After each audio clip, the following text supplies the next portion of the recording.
Welcome back to the fifth episode of the Shot by Shot podcast. I'm joined today by my co-hosts Alex, Oscar, and Will. Today we're talking about a new A24 produced directorial debut by Celine Song, Past Lives. Then we'll maybe jump into A24 Draft at the end and rank all the A24 released films. But now Past Lives is already a highly acclaimed film that came out with flying colours out of festivals with rave reviews, and it's been getting a lot of praise throughout the year. But of course, the UK had to wait quite a long time to see it, like usual. And I've been seeing endless praise for it for all year. For the lucky people that have been able to see it in May and June when it was released. But for me, it's one of the most insanely mesmerizing storytelling in filmmaking. Not only for our first film, but for the rest of the whole year. Throughout, we get to see little spurts of relationship that are rekindled several times, and it's quite a deceptively simple movie, but it has so many layers once you peel it back. I give Past Lives a 4.5 out of 5 on Letterboxd, and I think it's currently my third on my 2023 rankings, but of course is a new watch for me and Oscar as well, so it's quite rare right now, or quite raw right now.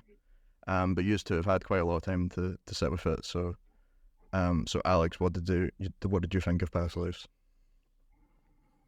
Yeah, so before we get into spoilers, I think that it's definitely a film I recommend people check out. Obviously, A24, we know as a studio right now, they don't miss very often, especially in recent years. And yeah, I think if you're someone who enjoys like really human dialogue films, if you're into romance films or just really good writing, this film, it checks all three of those boxes very well. Definitely one of the best scripts of the year, and it has like, I'm someone, I hate romance films. Like, I just don't have any interest in movies about relationships really. But I think this film took a very new and unique approach with it that we'll get more in depth with once we get into spoilers. But yeah, I think it's just super grounded in reality with very real and fleshed out characters, and a phenomenal debut script and direction from Celine Song. So I'll pass it off to Will, but that's my pitch for why I think Past Lives is a film you should check out, and it'll definitely be a big Oscar contender in this upcoming year. Yep, Past Lives was phenomenal. I got the chance to see it a couple months ago. Actually, I saw it right when it came out in a local theater near me. I kind of went in relatively blind. I hadn't heard a lot of things about this film, so I didn't know what I was getting myself into. But I went in with an open mind, and I loved it. I adored it. It definitely falls kind of into that romance genre, like Alex was saying, and I do like romance films. Not my favorite genre, but I feel like this film, even if you aren't a romance fan, you'll still find something for it because it's very introspective. It's also a personal piece. It's really about growing up. It's almost a coming of age story in the sense of young adulthood. But Past Lives is my third ranked movie of the year. I gave it a 4.5 for me, so 9 out of 10. I thoroughly enjoyed it, and I urge you guys to go check it out as well. But Oscar, what do you think of Past Lives initially? Yeah, kind of echoing what you guys already said. Same as well. It's my third of the year. 4.5 for me, a very high 4.5. This was just absolutely incredible. It kind of subverted my expectations. Actually, I watched the trailer quite a few times, kind of beforehand. I was kind of like in the build up of the last week. I'd again a lot more excited for it. But I wasn't expecting it to be as like dialogue driven as it was. But that was a really really nice surprise because I really really enjoy those kind of films. They're kind of you kind of see less and less of them nowadays. Obviously, we had Tar last year, which was like that. But this was just absolutely incredible. Like Alex said, the most human film of the year by far, and it's such an impressive directorial debut from kind of the shots and everything, which we'll get into later.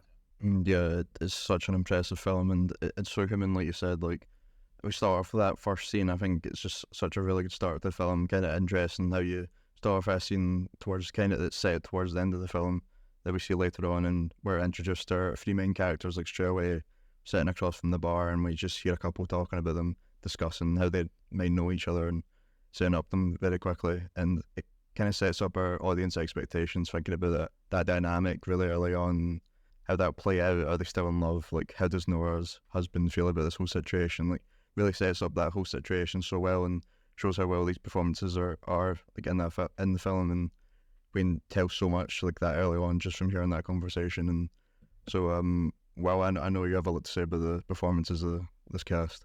Yeah, like you said, that opening scene is really pretty remarkable because it kind of works backwards, right? We're given all three characters in their final form essentially, and then we kind of redigest their entire lives up to that point. The performances from Greta Song and Tio were just really good, really subtle, and I thought they were really emotional. Like you spend a lot of time with these characters, and it's a really patient screenplay.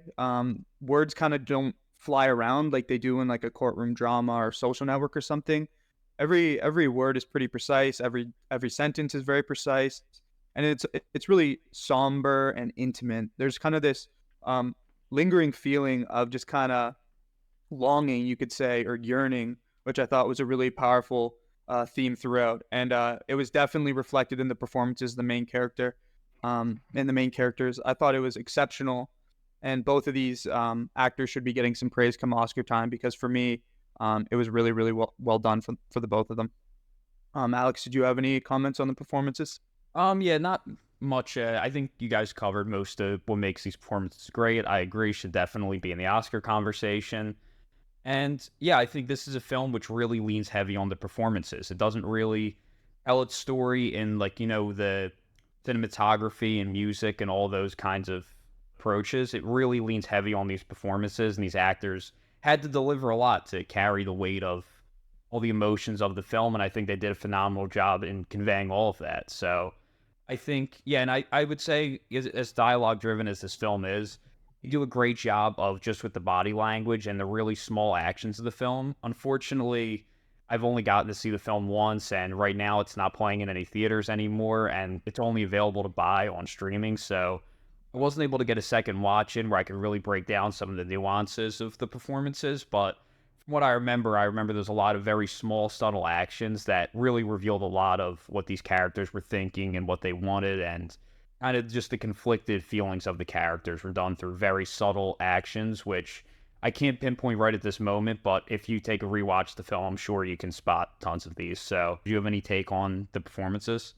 Yeah, that like Alex said, the story is so reliant on those performances given by the whole cast. I think it is very subtle and realistic in its portrayal, and that requires so much to say in the performance, like without actually delivering dialogue, like a script that leaves a lot unsaid in between the space between the dialogue and the long moments of silences throughout the film. And so many of the scenes where we're just left to linger with characters really like, without them saying anything, but at the same time they're saying so much like through their facial expressions. And that scene that's on the poster when they're just taking in each other in front of the carousel, and it's in the background spinning. That is one of my favorite shots in the film. And a lot of the time, the film, it doesn't feel like a movie. Like we are just kind of intruding on like an actual conversation. It feels like, especially in the Skype calls and where the camera's kind of fixed in a place in the corner, just observing the MacBook, and it really says so much about Celine Song's direction. Like it's obviously a film that comes from a personal place, but the direction is so great as well. Like so many perfect shots in New York. I went to see it with my mum when we both agreed that we need to go and visit New York now because how great it looked. But it's just it's just some of the simple things like holding on reflections or water. It's so hypnotic, and it's like nature of just lingering on shots. And yeah, another great shot in the film was that last one in Korea. Like that is maybe my favorite, where it's when they're kids and they just split off. Like Haesung staying in that kind of like level playing field of Korea, going away and nowhere, kind of walking up the steps away from them, kind of really does a good job symbolizing that splitting point in their lives. And there's so many clear inspirations I think that Celine Song had in this film. Like I think a lot of romance films, I know Alex said he didn't like a lot of them, but there's some great ones out there. Like obviously Eternal Sunshine, it's actually mentioned in the film, and my kid touches on fate, and if they're meant to be together, it really fits in well with the film, I think. And but there's also bits of Wong Kar-wai's In the Mood for Love, I think, as well. She clearly had a lot of inspiration from that, and the Before trilogy as well. That's kind of reference as well during the scene in the bar when Haesung mentions that they could have met on a train in their past lives just because of the number on their ticket, which happens in Before trilogy. But yeah, there's so many films that Celine Song's had inspiration here. But so, Alex, what do you have to say about our direction in this film? First, I need to ensure that the people watching this are not being lied to, because you don't want to visit New York City. That's America's great trash can. It's a shithole of a city. It's a dump. You should come 2 hours south to Philadelphia, the true best city in the country. And yeah, New York City's it's a shithole. It smells terrible. It doesn't look nice like that. So I agree with the smell, but it does look nice. maybe if you visit for a day, you can kind of limit yourself to the nice parts, but the city's a big dump. It's like a gigantic trash can mixed with a parking lot. On the Celine Song's direction, though. So anyone who's been watching our other episodes probably knows my personal preference in terms of the direction and films I like are very... There's two schools of thought with direction. There's one that derives from a stage play and theater, where it's very grounded in script and performance, and the other, which is more kind of music and painting, kind of more rooted in like the silent film tradition of telling the story through images and music and sound to elevate those images. I'm very on the music and picture end of the spectrum, but I know that Celine Song comes from the other school, where her and her husband both are theater writers. They came up as writers in their career. So it's not a surprise at all that they take the approach of script and performance, and they absolutely knock it out of the park with that approach and deliver one of the best executions of that style of filmmaking. I think in terms of her direction, like I said, she's a writer, her husband's a writer. They're going to lean on the script a lot more than they are in terms of direction, where it's more about just keeping it grounded in reality and directing the actors rather than directing images or sounds and all of those things. But I think she does a really great job of directing the actors, like I mentioned, and finding those small actions and body language and really highlighting that to us and placing the camera in the right spot to make us notice them without calling the attention to it in too directive a way. So yeah, I think it's a very reserved direction from her, but incredible just to pull off a film of this quality in your first film. And this is what the film needed to be. It needed to be a more grounded in reality, not as heightened and or just grounded in realism direction to it. So, Oscar, do you have any thoughts on her direction? Yeah, like guys have said, directorial debut is just absolutely incredible for this. But yeah, I thought, like Alex was saying, the camera work was just absolutely brilliant. There's just so many shots in this that you could just instantly say, oh, this is my favorite, this is my favorite. There's just so many to pick from. But for me, I thought her use of kind of framing within kind of those apartment, kind of really confined spaces was absolutely brilliant. The use of kind of where she placed the cameras with walls and where characters were positioned. Especially there's one shot where Nora and Arthur in their apartment together, and she's just come back from seeing him again for the first time, and you kind of got her kind of in front of a sink, and you've got Arthur kind of just left the center, and there's a mirror on kind of the right hand side, and I thought that was kind of brilliant because you can see Arthur from kind of both sides because of the mirror. Kind of he's kind of looking not down on her, but looking out for her almost. And that's kind of not used again, but it's used later on when Hasong's character arrives. And there's kind of that wall kind of left of the door, and I thought that was really used really well kind of throughout, because that's kind of developed and that shot kind of moves along slightly. But kind of moving on from that, this film was kind of a English teacher's heaven. So much pathetic fallacy throughout. The kind of the rain when Hasong arrives, and that split shot kind of at the end is changed to nighttime rather than daytime when it's used again at the end. I thought that was really clever as well. But Will, do you have anything to add about the direction? Yeah, totally. I mean, you guys are all making great points. Why Celine Song absolutely cooked with her directorial debut. A very subtle direction style, but a very influential one nonetheless. And I just want to circle back to what Alex was saying. Celine Song, she does come from a playwright background. She's Canadian-Korean. She went to Queen's University. For you Canadians, that's, not too far. A lot of people I know went to Queen's University. And so she comes from a place that I kind of know. And for her to have this, like, touching story that feels so personal and close to her, and by extension feel close to me, it's just a really heavy film to endure and take in. But specifically from like her direction standpoint, I think she did a really good job of keeping pretty mundane or toned down conversations interesting. Specifically when they get on Skype. I know there's several Skype calls throughout the film, but Celine Song manages to make the interactions pretty interesting by capturing the reaction as opposed to the actual actor delivering the dialogue. There's a lot of lingering camera shots, so we see people picking up on the words of others. So you almost left with a lot of time to react to other people's reactions, which I thought was really cool. Additionally, her use of negative space is really, really good. It's kind of a film about isolation and loneliness as well, kind of wrapped in this bow of a romance film, I think. And I think her use of negative space and painting these characters in kind of isolated areas at times, when they both kind of come from isolated backgrounds in a sense, I thought that was exceptional. And yeah, like I said, she clearly had a vision. She clearly had a goal with this. It feels lived in. It feels real life. It's not just a movie. It doesn't feel like just a run-of-the-mill film. It kind of feels real. It feels like these people have a relationship. And yeah, I can't praise Celine Song enough as a writer and director. From a filmmaking and directing standpoint, after Past Lives was absolutely exceptional. Yeah, Ryan, did you have anything else to say? Yeah, just exactly like what you said. It does feel so real, and the amount of detail that she put into scenes like really helps with that. Like I really liked the scenes when there are different stages of their relationship, and we can really see the detail she put into there. Try to place us into that time period that they're in, because particularly that the first time they're re-meeting, it's kind of set in 2012 when they'll find it out.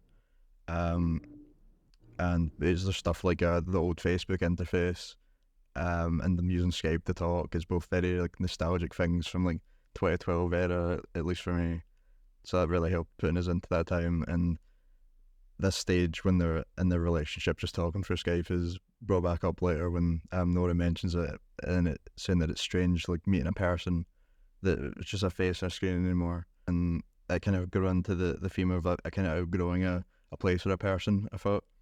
I think most people can feel that, growing out of a place or a person, where like they move to a different place or are just growing apart for some reason. And this is a major theme in the film. Naturally, as we join Nora, like an immigrant to the US from a young age, and how she's like kind of fully adjusted to this life in her new country at this point, and her culture has completely changed from when she was a child, and she doesn't really fully relate to the Korean culture anymore. And when she meets Hae-sung again, she kind of refers to him as being a very stereotypical Korean man at this point in his life. And I think this really emphasizes him as like, at this point in her life, that he's just more in the past at this point in the story.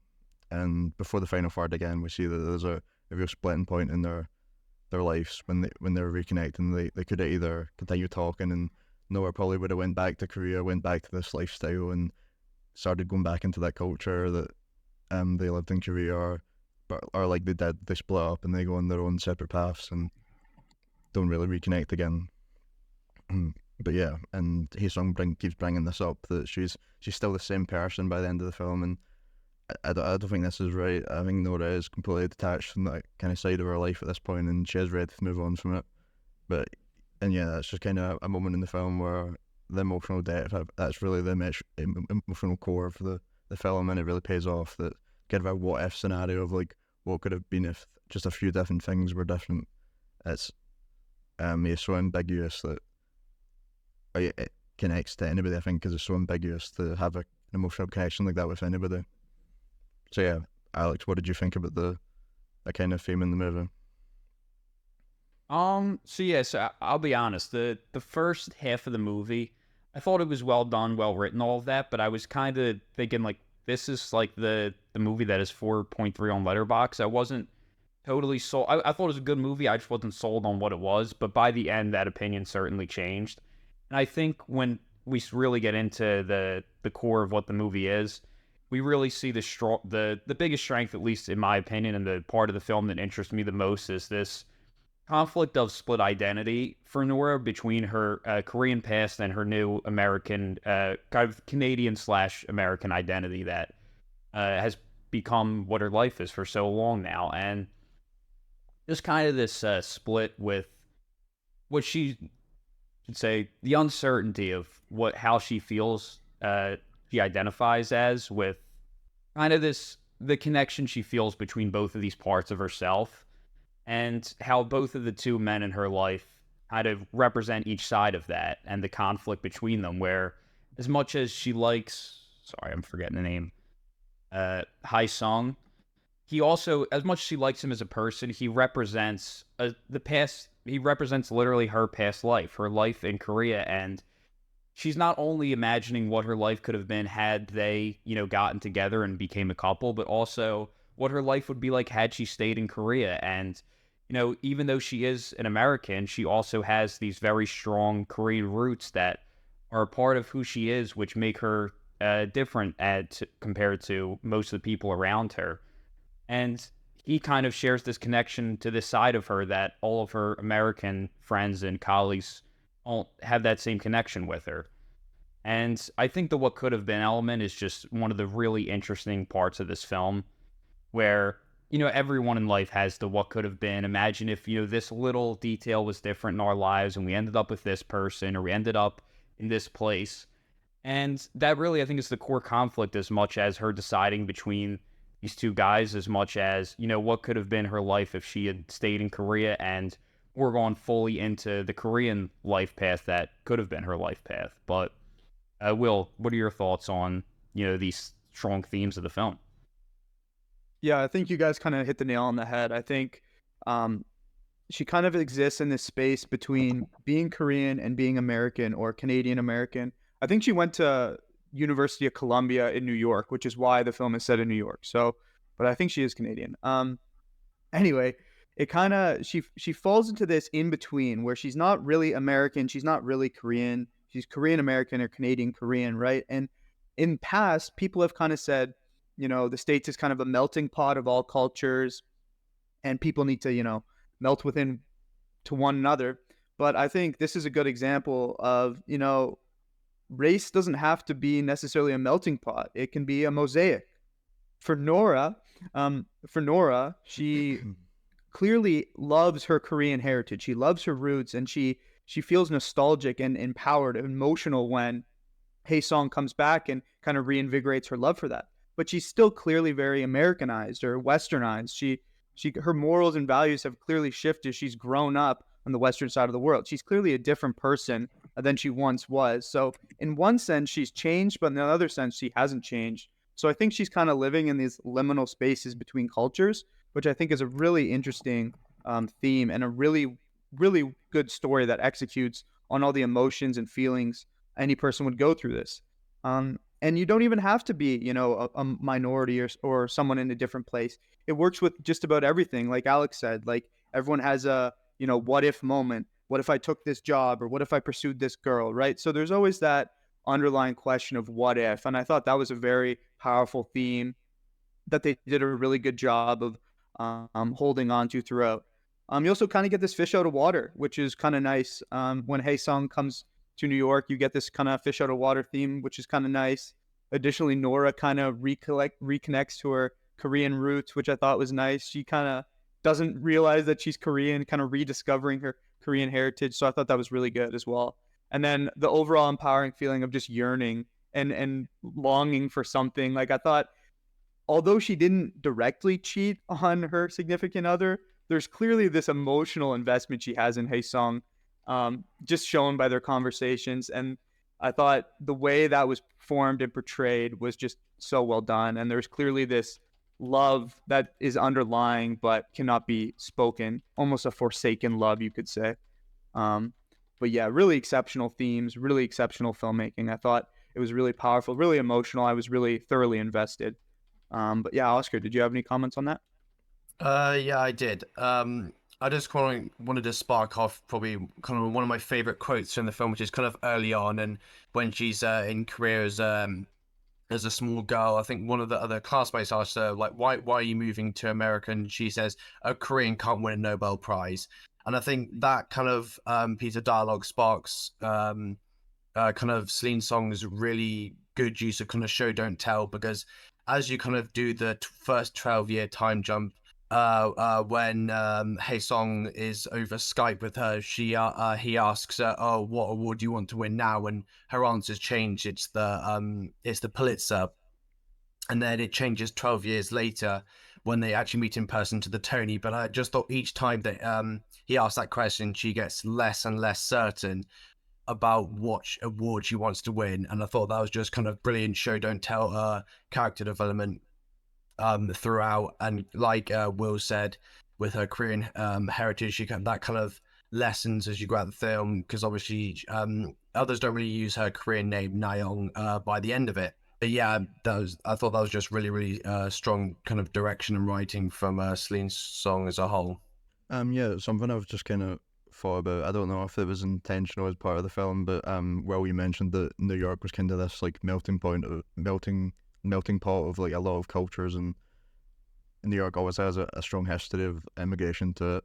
And I mean that I don't know if it was intentional, but that boat scene just kind of reminded me of like a Godfather Part 2, like De Niro arriving in New York on the boat and like all that kind of docking area.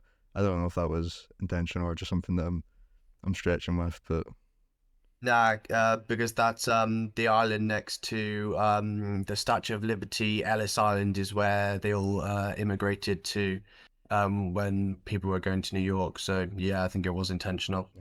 I think she does that. She makes these intentional setting choices. Like you said, Ryan, we can circle back to when they're sitting in front of that carousel, beautifully lit. You can tell there's kind of this calming, childlike spark that is connected, rekindled between them. And again, beautifully done with the symbolism there. Again, on the boat, coming across the boat, there's kind of this symbolism going on there. So I think, yeah, Celine Song definitely shows her abilities as a director in this one. yeah, and there was a funny scene as well where her husband Arthur was mentioned that somehow he'd never actually been to the Statue of Liberty. So, Alex, have you been to it? Yeah, no, I've been there. It's if you're to go to New York, it's definitely one of the better things to see. The history there is very cool. So there are some things worth seeing in New York, but the food is definitely going to disappoint you. Damn. I mean, they make it look pretty scenic. New York looks pretty damn good in this movie. Like, there's a lot of movies. It based does in or look about good. New York, Alex is and just it looks really good. flying. It might be the most impressive direction that she can make such a dumpster look like actually visually appealing. It's not a nice waterfront. It's a trash-filled shithole. So. Okay, well, I saw that Ryan wanted to mention this. What do you think about Oscar chances? Do you think this will be in foreign film or Best Actress for Greta Lee? Do you guys see this getting any Oscar buzz? Yes, for Oscars, it won't be an international. Hopefully, it will get a Best Picture nom, and so maybe. I think Greta Lee is definitely a big nominee for Best Actress. I don't know if anybody else will get in, but I really hope she does. And It's adapted screenplay, maybe Best Director. yeah, maybe. screenplay definitely should be up there. Yep, director. I think even a score nom, maybe possibly. It's not a score The that score was great. yeah, it's not something that jumps out at you. It's quite subtle and A subtle I didn't score. Yeah. yeah, I didn't really fully notice it until that end scene.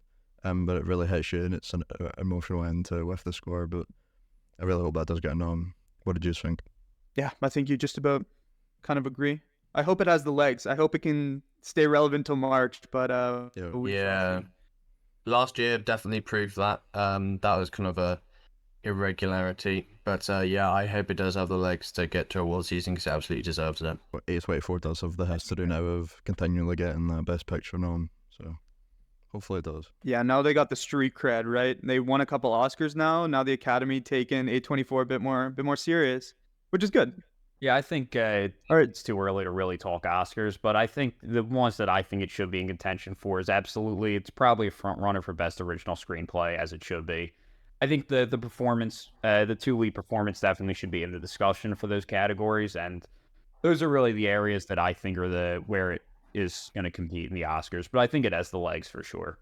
Yeah, I think there'll also be places like I think the Golden Globes. It can be an international picture there because they just have the language that's spoken in as the roles. But yes, there's a couple places that could get an international nomination. Yeah, I was gonna ask, what percentage of the film do you think's in Korean? Because it doesn't there need to be a certain percentage for it to pass an international? It's not really set in the foreign country, nor is it a foreign country production. So even I don't know if the Yeah. language makes it qualify, but I personally don't think it's going to qualify. Yeah, I don't think it will be. It doesn't qualify. But for there's a Oscars, fair but amount of there's- Korean. Yeah, so there's some award places that just have the language as the qualifier. I think. Well, we'll see. I'm shooting for it. I hope it can do some damage in the award season. But did anyone have any final thoughts maybe on Pat's Lives, or did they want to pivot to talk about something else? Yeah, so I think one thing I'd really like to talk about is how, like I said, I don't really like romance films and relationship films very much, but I love how it took a new spin on that genre by, like we've talked a lot about just how grounded in reality this film is. And it really took that to a whole new level. And one of the most interesting ways it did it is that this is a rare film where there's no villain, no antagonist. That you would expect her boyfriend, Arthur, I think the character's name is, to be the villain and antagonist of this film. And obviously, we spent so much time in the first half building up the relationship between her and Hai Song. I apologize if I mispronounced that name, but that's what everyone wants to see them get together. Just like in every romance film, you have, the two characters, and if there's normally like a third wheel, whether it's a guy or a girl, normally that character's very off screen and is the character you're not supposed to root for.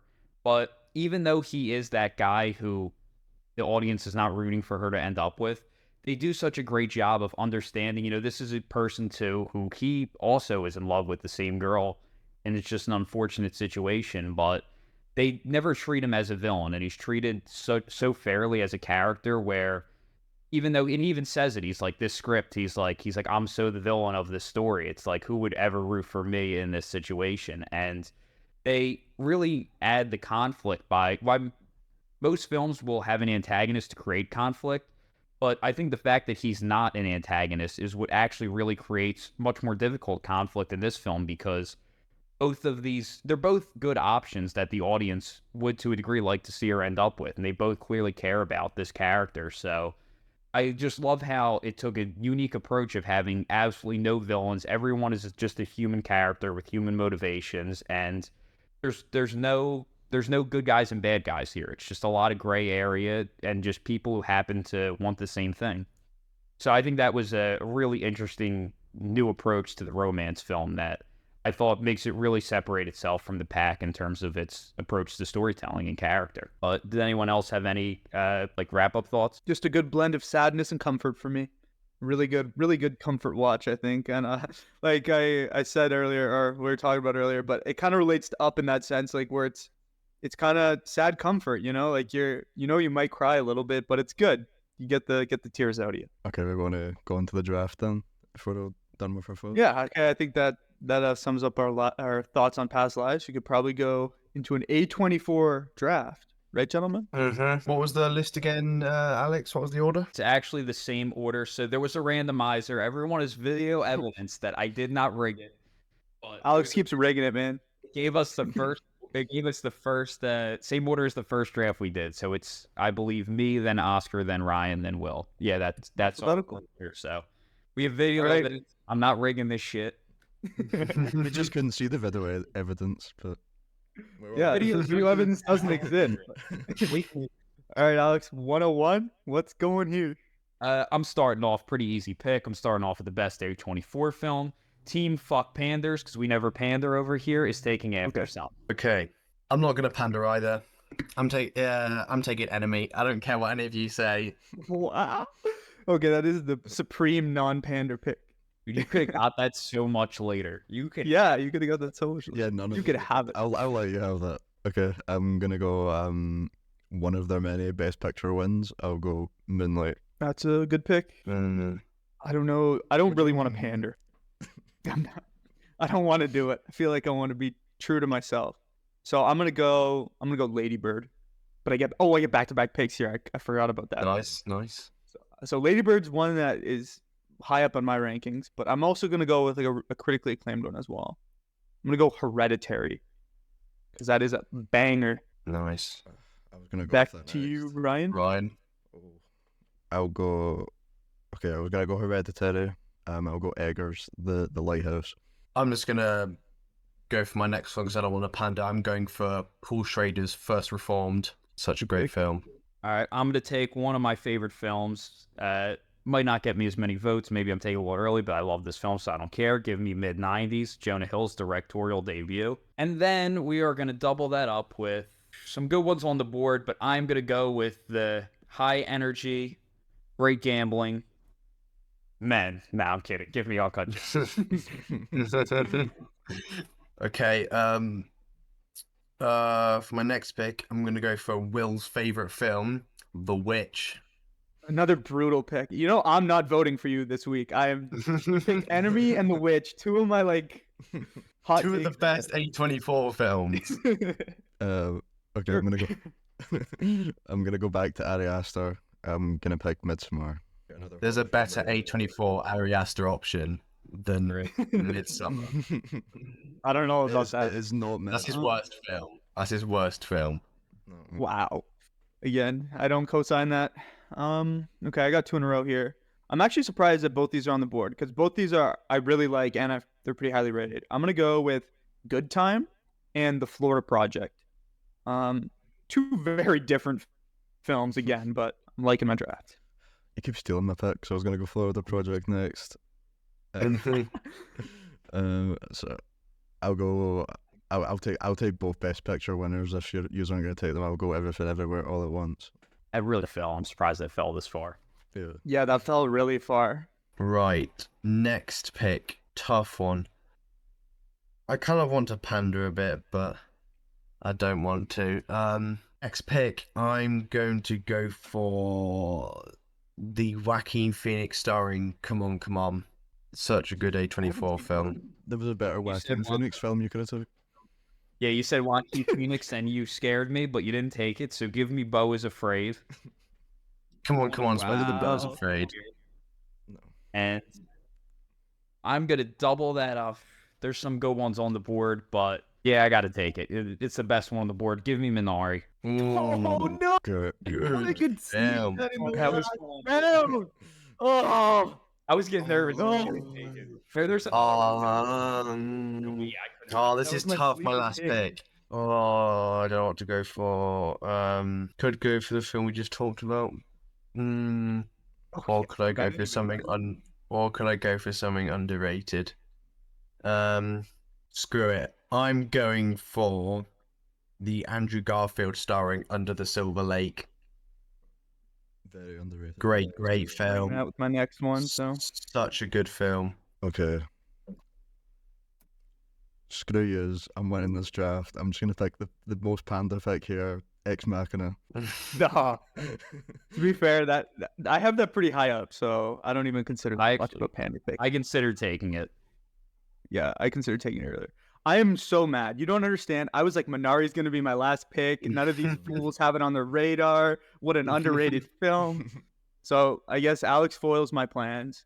We've basically ticked off all my top A24s, but there's one that hasn't been picked, and we just talked about it for 35 minutes. I'm taking Past Lives, my last pick. And I think that wraps it up. That wraps up our A24 draft. This just kind of reiterates A24 has a deep bag. They got so many films of so many different genres for so many different people. So go watch some more A24 films if you haven't already, I guess. So weird. Our draft, Oscar has Enemy, First Reform, The Witch, Come On, and Under the Silver Lake. Ryan has Moonlight, The Lighthouse, Midsommar, Everything Ever All at Once, and Ex Machina. Will has Lady Bird, Hereditary, Good Time, Florida Project, and Past Lives. And then Team Fuck Panders with the best team as always with After Sun, Mid-90s, Uncut Gems, Beau is Afraid, and Minari. So you guys can vote wherever you feel like it, and obviously you know who to vote for. We'll throw it up on our Twitter, so go vote on Twitter. But thanks so much for tuning in. That was a great episode. Again, watch Past Lives, formulate your own opinion, comment below what you thought. Always curious to see what you guys think. I'm signing out.